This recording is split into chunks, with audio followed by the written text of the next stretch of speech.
Baseball has an intimate relationship with the Susquehanna River. And in this presentation, we are going to examine what we know for certain, and we'll see if we can make a few inferences as well. So let's begin by looking at the river and its relationship with baseball. At the main branch's source location in Cooperstown, New York, we find the home of the Baseball Hall of Fame. And then on the West Branch, in the very highest peak of it, we find Williamsport, Pennsylvania, home of Little League and the Little League World Series.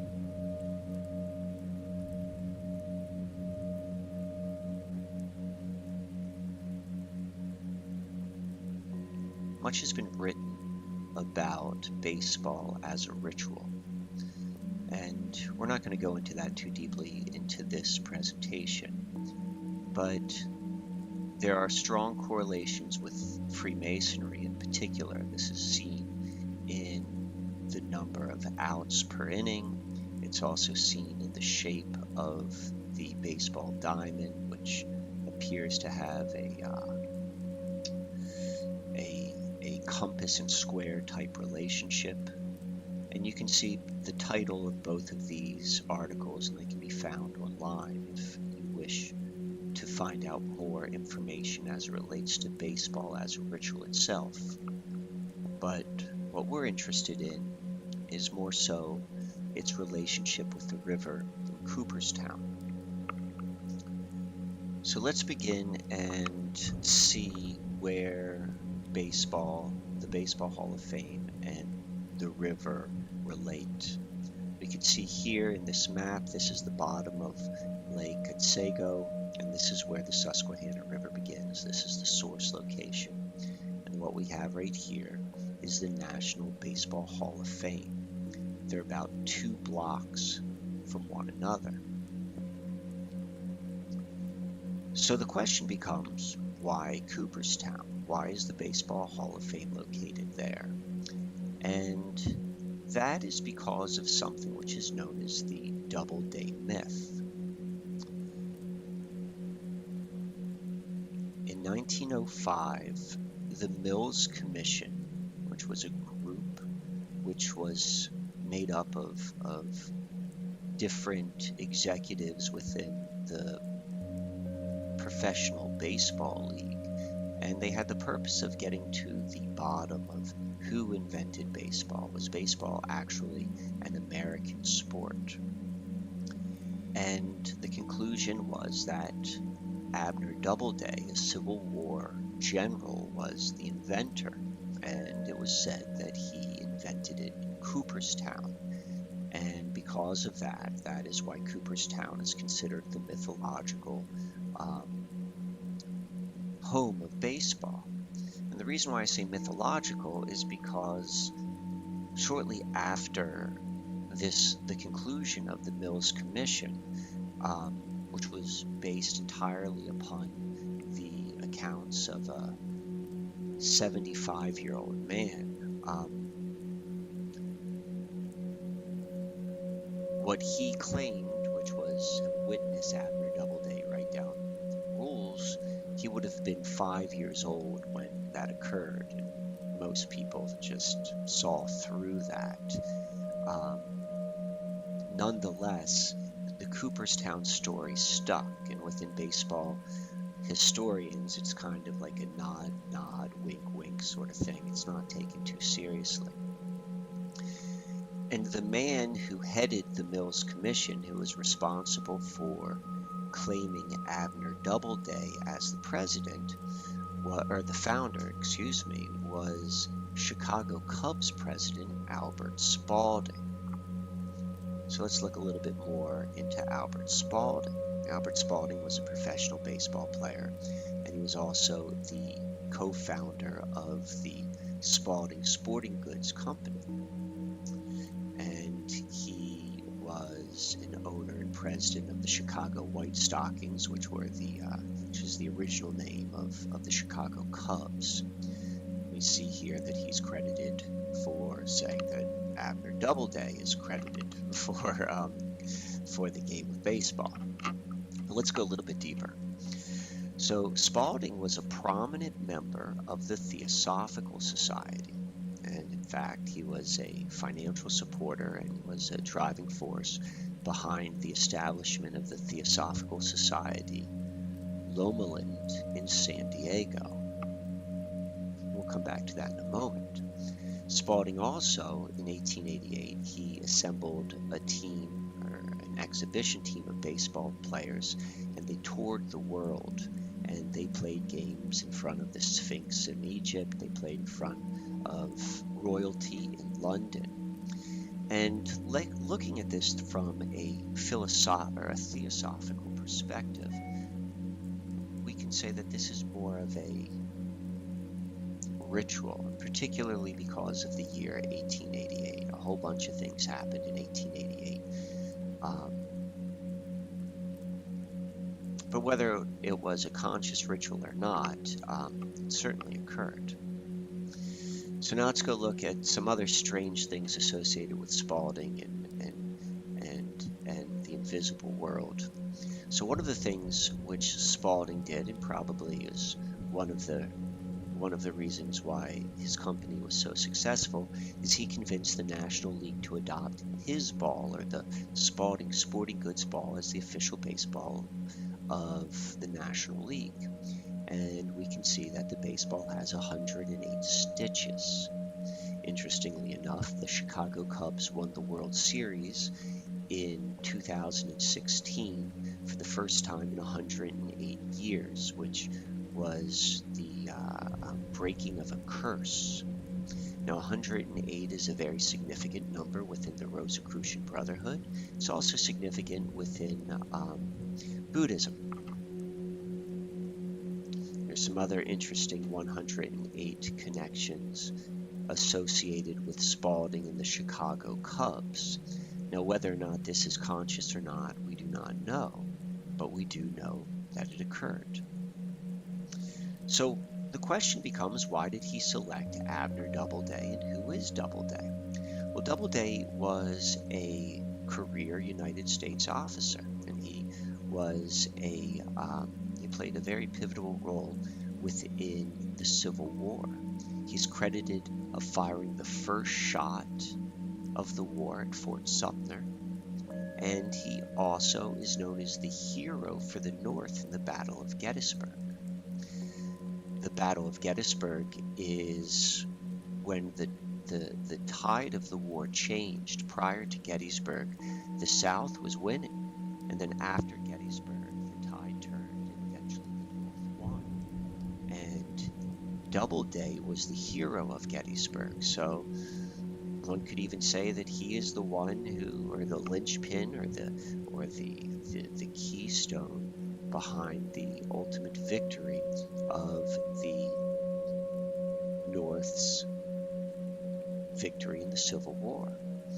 We also want to point out that the Battle of Gettysburg connects directly to the Susquehanna River at the 40th parallel.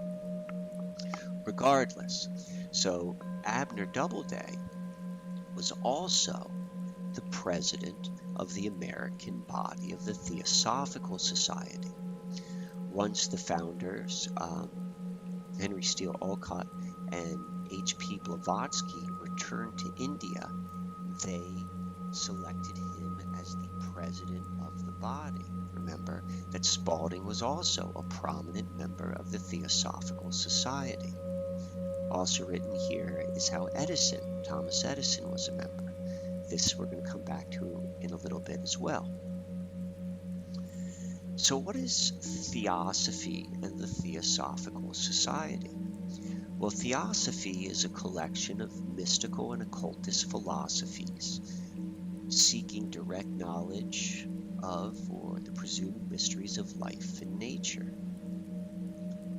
The Theosophical Society was founded in 1875 with Blavatsky, Olcott, and William Judge.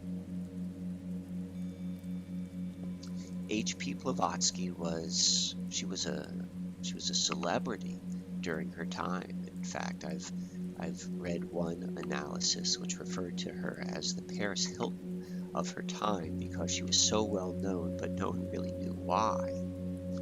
She was an occultist, she was a medium, she was also an author. So Theosophy and the Theosophical movement has had a tremendous influence on our modern world. Hear this quote: "No single organization or movement has contributed so many components to the New Age movement as the Theosophical Society. It has been the major force in the dissemination of occult literature in the West in the 20th century. Theosophy has influenced Dion Fortune, Aleister Crowley, and has also influenced Anton LaVey's Satanism, Scientology, Wicca, and the modern New Age movement." So we can see that baseball's mythological founder is directly connected to some very esoteric ideas. So now let's return back to the actual Baseball Hall of Fame itself. The Baseball Hall of Fame was established by Stephen Carlton Clark, and you can see it right here. He founded it in 1939, and the Wikipedia description, which is probably completely controlled by the Baseball Hall of Fame, I mean, that's just how Wikipedia works, it kind of presents him in a less than accurate depiction. He was the owner of a local hotel, and he sought to bring tourists to the city hurt by the Great Depression. But Stephen Clark was no local businessman. He was much, much more. He was the son of Alfred Corning Clark, who was the son of Edward Clark, who was a partner in the Singer Sewing Machine Company. Isaac was also heavily involved in New York City real estate, and says when he died in 1896, he left a family trust worth $30 million. So $30 million in modern time is equivalent of about $800 million, a little bit less than $1 billion. So maybe not necessarily Walmart money or Bill Gates money, but certainly of the elite moneyed class. So not that much is known about Clark and his personal life and his personal beliefs, but we can make some assumptions by looking at what he was connected with. So we can see that he was the board member of the Singer Sewing Machine Company, the Baseball Hall of Fame. He was a board member of the New York State Historical Association, which implies certainly a love of history. He was involved with the New York Trust Company, which eventually was acquired by Rockefeller's Chase Manhattan. He was involved with Roosevelt Hospital. But his biggest interest appears to be in the art world. He was on the board of both the Metropolitan Museum of Art, which is one of the most visited museums in the world, and also of the Museum of Modern Art, or MoMA, which is one of the largest and most influential museums of modern art in the world. So this is particularly interesting because the modern art movement, which is typically tied to an artist by the name of Mondrian, I believe I'm pronouncing that correctly, I think he's Dutch, but he was a theosophist, and he created modern art as an expression, a visual expression of non-visual energies.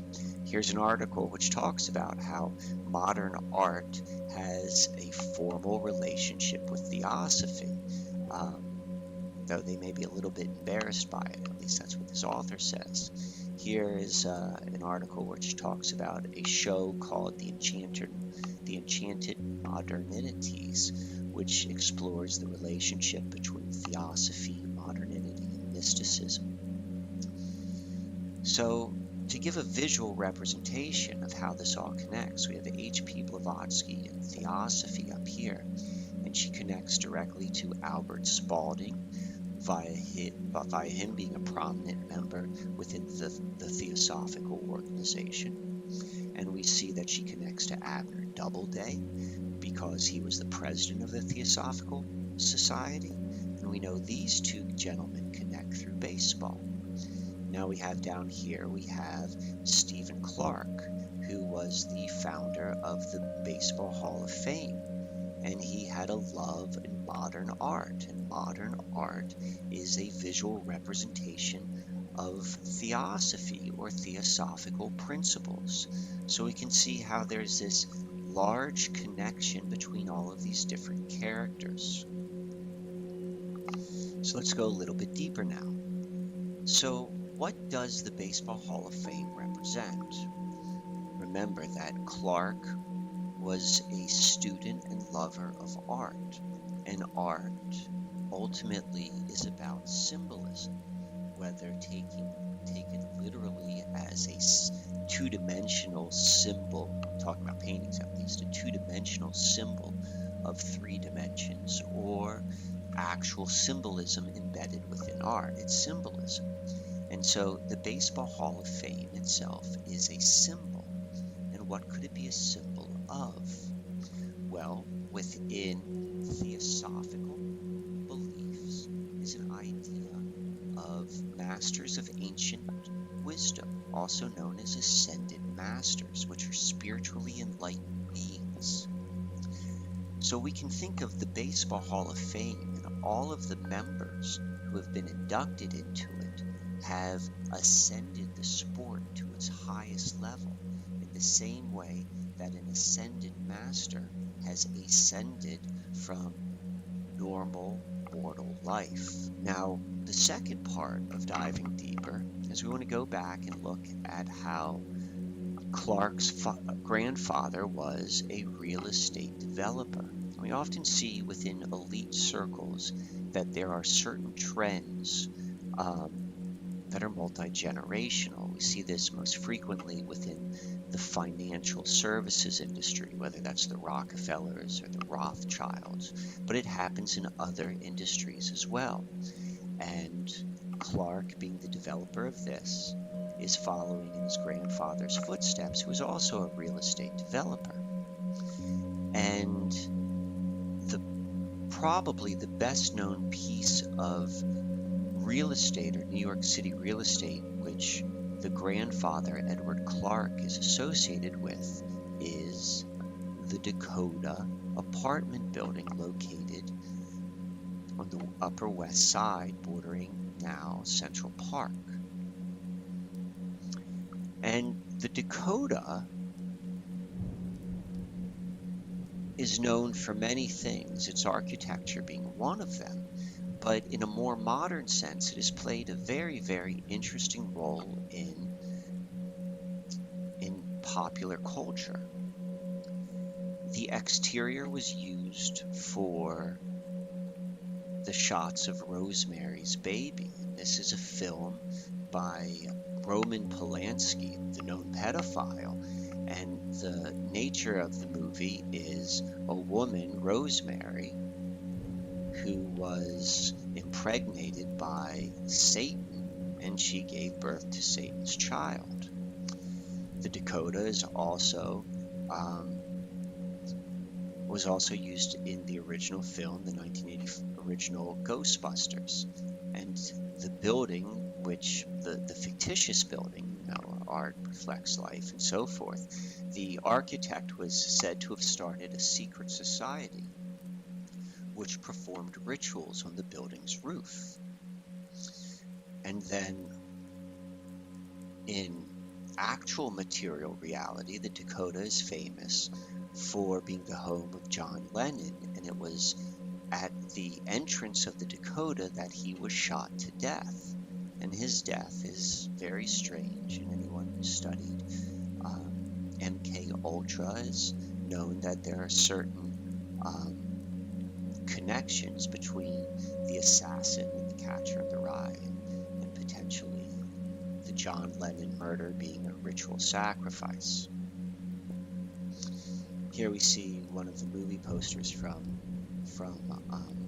Rosemary's Baby of the Dakota, all of them witches. So now let's switch gears a little bit, and we're going to go to Little League. And so we see that Little League was founded in 1939, which was the same year which the Baseball Hall of Fame was established, and it was established Little League in Williamsport, Pennsylvania. We also know that Little League World Series is still played every year in Williamsport. So let's look at this map of Williamsport. Here's South Williamsport. This is the Little League Museum, and right here is the Susquehanna River. And it's a very significant location on it in the fact that it is the peak. And I'll show you this right here where we see the bottom of the North Branch, excuse me. This is also where Mormonism was established. So we can see that there's this connection between high points and low points and some degree of history. So let's look at baseball a little bit deeper now. We're going to be playing with some ideas. So we want to be loose with how serious we take this, but my sense is there's a lot of clues with it. So here's an article here which talks about, it says the first American baseball team, and it's talking about ancient ball games in Nevada, and it deals with the Hopi Indians. And this is based upon a lot of research which was done by an archaeologist known as Barry Fell, who wrote some books in the 70s which were very controversial, which talked about Phoenicians and Nordics being well established in North America thousands of years ago.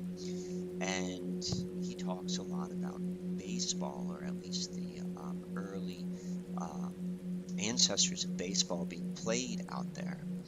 And in this article, it talks about these petroglyphs and the words they used and the similarity to pitch and catch and runs, and how they're all in Gaelic.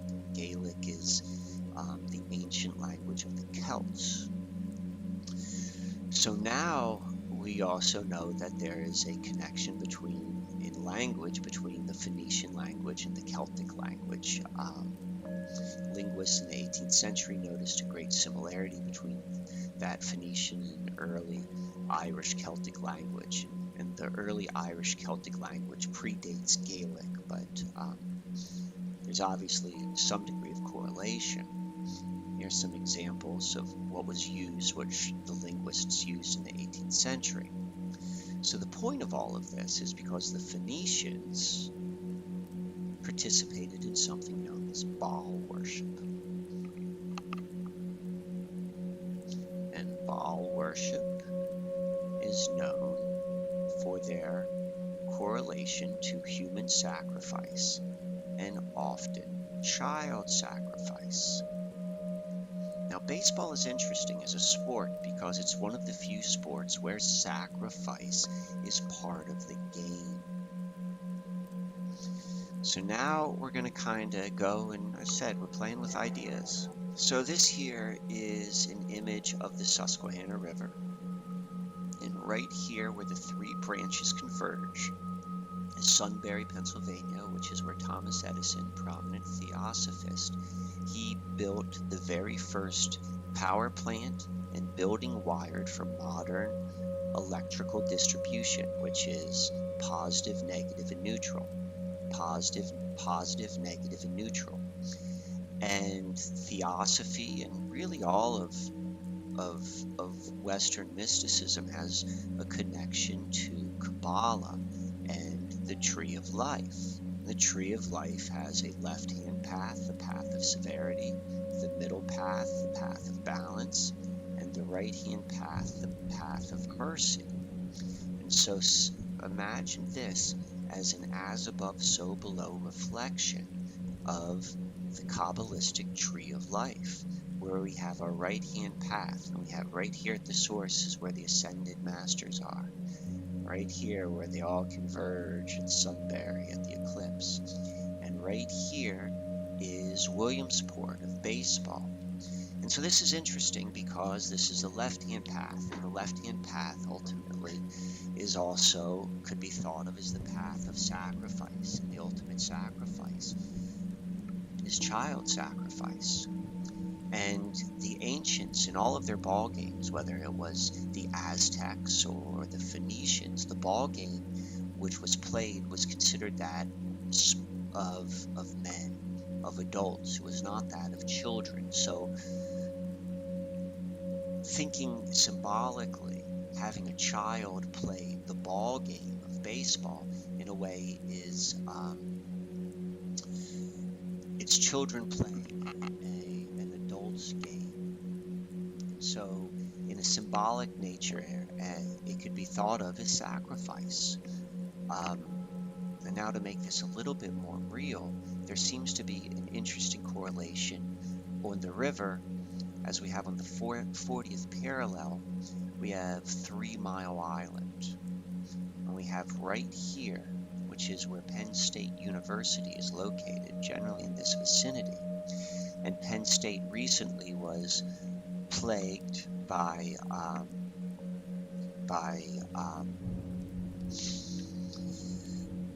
the Second Mile Foundation. So we have 3 Mile here, and we have the Second Mile Foundation here. And the Second Mile Foundation, if you recall, was a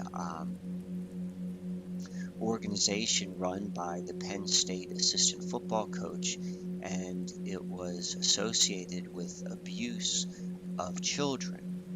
And the depth of that, in my sense, is probably very deep, but on at least the surface level, we can see this left-hand path severity is occurring right here. So this is admittedly a lot of stuff to think about. And maybe the conclusions are not so specific, but they're certainly pointing to something much, much greater and deeper going on this river. Thank you very much.